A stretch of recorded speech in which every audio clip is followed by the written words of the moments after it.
Hey guys, I'm here to talk about the game deck, and I know that there's been some talk about can it be used as a place or a surface for food and drink, so I just kind of want to hit on that as well. Ultimately, the game deck is to me one of the more valuable things that we've purchased. I've really enjoyed having it. I've found that it works for a multitude of things. Just a little bit of background, this thing is very heavy. The black walnut one that I have is 20.6 pounds, so it's very hefty, very big. It does have a built-in card rail on here on the front and on the back, which is very nice, and you can use that for gaming purposes. Although it is straight, so honestly, it's limited application. I think it'd be great for like a DM to sit over there, but that's really about the extent in my opinion. In terms of the rail on the inside, that's nice. It actually makes for a great lifting point.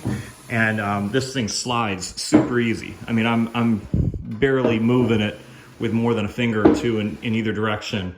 You can see there's very little give in here. There's probably like a 1/4 inch, give or take. It's very, very small gap, which is great. So that way it's a tight fit, but not so tight that you can't get it in and out without damaging it. This is like, to me, where I normally hold it, one on either side when I drop it in very carefully, very slowly. Now, let's compare this to the other thing, which is the toppers. So I set this up just so you can kind of see. I know a lot of people have talked about, hey, can I just put the end topper up there, use it as kind of like a game deck like system? For the purposes of food, I've done this exactly kind of as you see. I took and put a pizza up here, some plates, and it worked great. I wouldn't want to use it as like a GM screen, in my opinion. I'd be a little bit worried about it shifting and moving. Also, obviously, things can go underneath here, which would be a slight problem. These are 12-inch toppers across, so it's 12 inches here. The game deck in comparison is 14 inches. And now that may not seem like, well, for 2 extra inches it's worth it, but when you're taking this and putting it up against the rail, now you've gained the edge of the rail as well, which is another 4 inches. So now you have an 18-inch distance that's very flush and smooth for the most part in comparison to the 12 inches of the topper down there. Now, another quick little show is that the topper can stay on. You can slide this under. The only exception to that is you do have to have about a 1-inch gap because the little feet right here otherwise will hit, and that will pose a problem. And so you do have to make sure that if you put the game deck in and leave it in and then put your toppers on top, that you're leaving about a 1-inch gap on the end, or a little bit more if you're able to do it to make it easier on yourself. Now again, these toppers do shift and they do move. And so you can see, you know, with very little effort, I'm able to wiggle that, and I don't want to wiggle it too much and scratch up my table.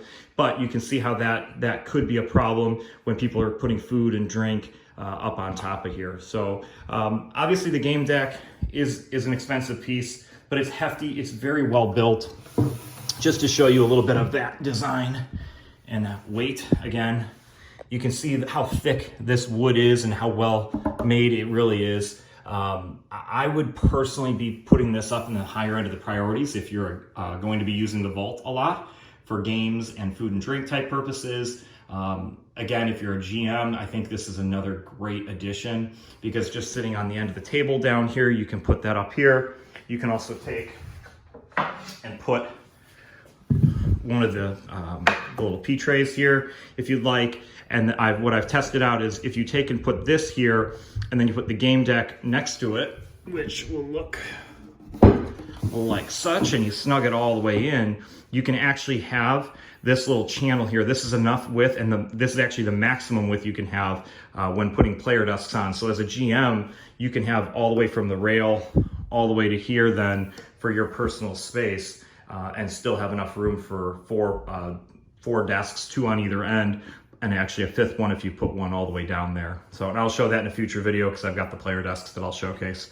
So I hope this helps you with the game deck. If you have any other questions about it, let me know. Again, I love it. I think it's worth it. But again, depending on your usage, you might think otherwise. So hope this video was helpful, and I'll catch you guys again.